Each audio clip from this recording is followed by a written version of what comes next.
식혜가 살아야 영적 생활이 삽니다. 오늘 하나님께서 우리에게 주시는 말씀은 시편 94편 1절에서 22절 말씀입니다. 여호와여, 복수하시는 하나님이여, 복수하시는 하나님이여, 빛을 비추어 주소서. 세계를 심판하시는 주여, 일어나사 교만한 자들에게 마땅한 벌을 주소서. 여호와여, 악인이 언제까지 개가를 부르리이까. 그들이 마구 짓거리며 오만하게 떠들며 죄악을 행하는 자들이 다 자만하나이다.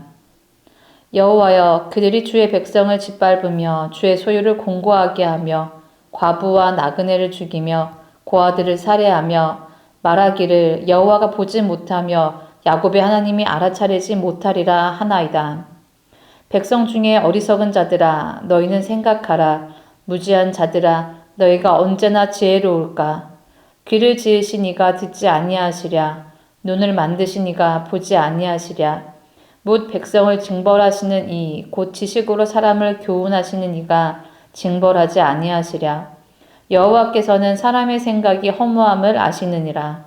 여호와여, 주로부터 징벌을 받으며 주의 법으로 교훈하심을 받는 자가 복이 있나니, 이런 사람에게는 환난의 날을 피하게 하사 악인을 위하여 구덩이를 팔 때까지 평안을 주시리이다.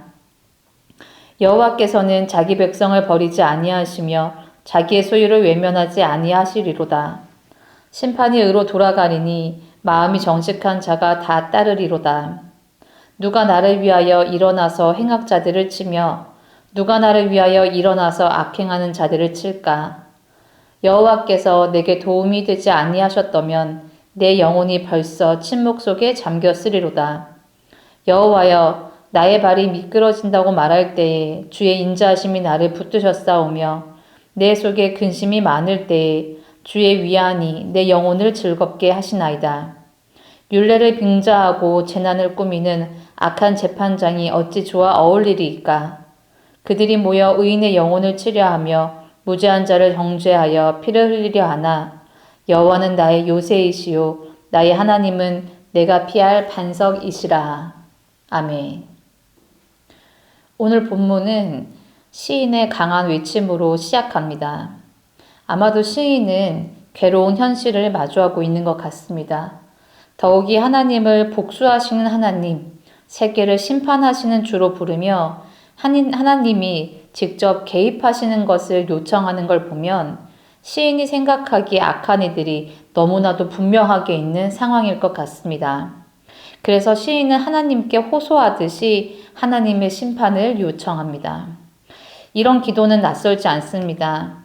우리도 우리에게 부당한 일이 반복되는 것을 경험할 때 하나님이 바로 잡아주시기를 기대하고 또 기도하게 됩니다. 악이 무너지고 공의가 드러나기를 바라는 마음으로 하나님께 부르짖게 됩니다. 시인은 이런 마음을 가지고 악인의 모습이 어떻게 나쁜지, 왜 악인인지 구체적으로 고발합니다. 그들은 오만하게 자신들의 악한 일을 자랑처럼 이야기하고 하나님의 백성들을 또 괴롭게 하고 과부나 나그네 고아들을 죽게 만든다고 말합니다. 심지어 하나님은 자신들의 이런 행동을 보지도 않고 있다고 비웃고 있다라고 시인이 고발합니다. 여기서 드러나는 악인의 특징이 분명합니다. 주의 백성들을 짓밟고 약한 사람들을 괴롭히고 과부와 나그네와 고아를 돌보지 않고 오히려 그들의 삶을 무너뜨리는 것이죠. 도움을 필요로 하는 사람들을 외면하는 것을 넘어 그들의 삶이 어떻게 되든 상관하지 않고 자신들이 잘 사는 것만 바라며 자랑하는 모습이 바로 오늘 본문에서 이야기하는 악인의 모습입니다. 이 장면을 읽으면 우리는 자연스럽게 악인을 떠올립니다. 그러나 우리는 조금 더 조심스럽게 생각해 보았으면 합니다. 나는 어떤가? 나는 주변에 나보다 약한 사람들의 삶에 얼마나 관심이 있는가? 과부나 나그네, 고아와 같이 나의 도움이 필요한 사람들을 나의 가족이 아니라는 이유로, 가까운 사람이 아니라는 이유로 외면하고 살고 있지는 않은가 말입니다. 누군가가 더 어려워지든 말든 나는 내 삶이 잘 되기만을 바라며 기도하고 있는 것은 아닌가? 나는 내가 누리는 복이 감사하다고 외치면서 다른 사람의 고통에는 무관심한 채 살아가고 있진 않은가 말입니다. 만약 그렇다면 시편 기자가 말하는 악인의 모습이 바로 우리의 모습일지도 모릅니다. 심지어 시인은 8절에서 이렇게 말합니다. 백성 중에 어리석은 자들아, 너희는 깨달으라. 무지한 자들아, 너희가 언제 지혜로울까?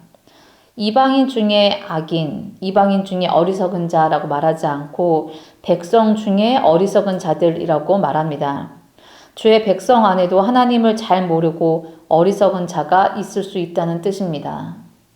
9절에서 10절의 말씀을 보면 하나님은 듣는 분이시며 보시는 분이십니다. 그리고 징벌하시는 분이시며 가르치시는 분입니다. 그러므로 하나님을 알지 못하는 삶은 단순히 무지가 아니라 하나님의 교훈을 받아야 할 상태임을 이야기합니다. 그래서 우리는 주의 백성 중에도 하나님을 잘 모르고 어리석은 자가 있고 또 하나님의 징벌을 받을 자가 있다는 것을 기억해야 합니다. 우리는 내가 신앙생활을 한다는 이유로 나는 악인이 아니다 라고 생각하기 쉽습니다. 마치 나는 주의 백성이니 오늘과 같은 말씀을 읽으면서 스스로 악인이라 생각하기보다는 악인 때문에 어려움을 당하는 사람이다 라고 생각하기가 쉽죠. 나는 하나님을 믿으니까 선인이고 믿지 않는 사람들 혹은 나를 불편하게 또는 힘들게 하는 사람들이 악인이라고 생각하는 것 말입니다. 그러나 말씀을 읽으며 깊이 묵상하고 질문해야 합니다.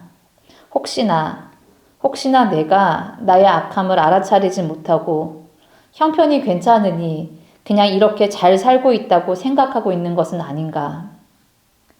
나는 주의 백성 안에 있지만 여전히 어리석은 사람은 아닌가? 또는 누군가에게 악인으로 살고 있는 것은 아닌가? 말씀 앞에서 삶을 깊이 돌아볼 수 있기를 바랍니다. 그러나 이 말씀이 저와 여러분에게 죄책감을 주기 위한 말은 아닙니다. 오히려 소망을 주는 말씀입니다.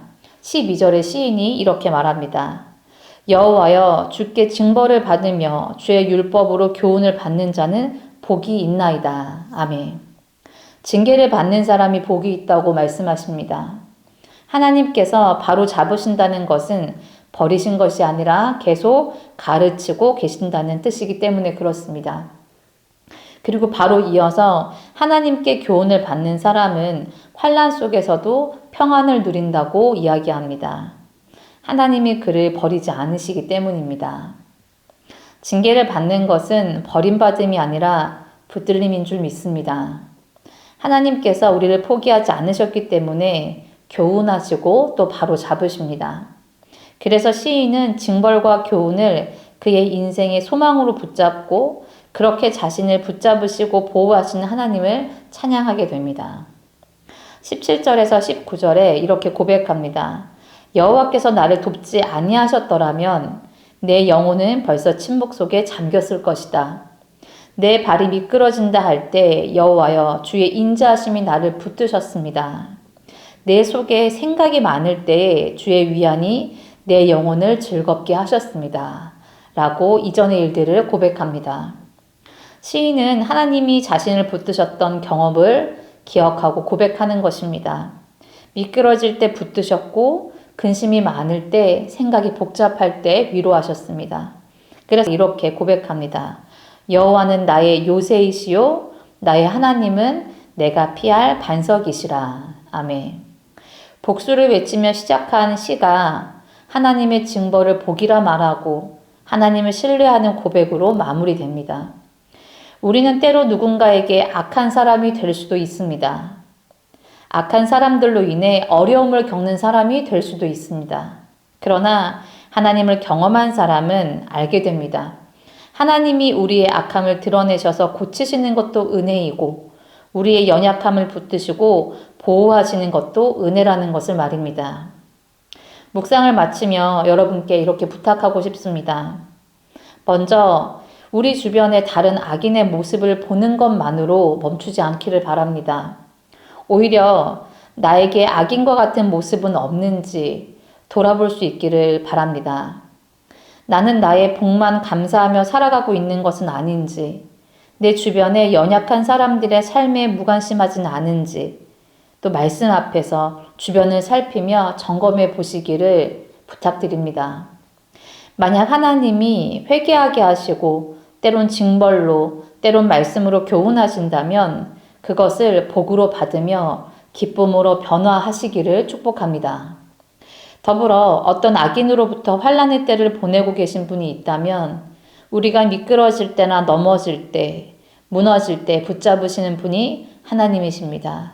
우리의 생각과 마음이 복잡하고 어지러울 때 말씀으로 위로하시는 분이 바로 주님이십니다. 주님은 우리를 지키시고 보호하시는 분이라는 것을 신뢰하기를 축복합니다. 하나님은 우리의 요새이십니다. 그리고 우리가 피할 바위이십니다. 이것이 매일 하나님의 말씀을 붙드는 저와 여러분에게 분명한 소망인 줄 믿습니다. 기도하겠습니다. 살아계신 주님, 복수하시는 하나님을 부르며 악인의 무너짐을 기대했던 우리의 마음을 돌아봅니다. 공의로 일하시는 하나님을 믿지만 이 소망이 나만을 위한 이기적인 기도가 되지 않게 하시고 내 안의 악함과 어리석음을 놓치지 않게 하여 주시옵소서. 짧은 시간이지만 오늘 말씀을 통해 내 안에 있을 수도 있는 어리석음과 악함을 살피게 하시니 감사합니다. 나보다 약한 사람들의 삶에는 무관심하면서 내가 누리는 복만 감사하다고 말했던 모습이 있었다면 주님의 말씀으로 깨닫게 하시고 회개하게 하여 주시옵소서. 그러나 우리를 정죄하는 것으로 끝내지 않으시고 징벌하시며 교훈하시는 하나님, 주의 말씀으로 바로잡아 주시는 것이 우리에게 복임을 믿습니다. 우리가 미끄러질 때 붙드시고 근심이 많을 때 위로하시는 하나님을 기억하게 하시고 우리의 악함을 드러내시는 것도 은혜로, 우리의 연약함을 보호하시는 것도 은혜로 받게 하여 주시옵소서. 오늘 이 시간을 지나며 어리석음에 머무는 사람이 아니라 말씀으로 돌아오는 사람이 되게 하시고 우리 삶 속에서 그리스도의 향기를 드러내는 주의 백성으로 살게 하여 주시옵소서. 예수 그리스도의 이름으로 기도드립니다. 아멘. 말씀과 기도 제목을 가지고 함께 기도하겠습니다.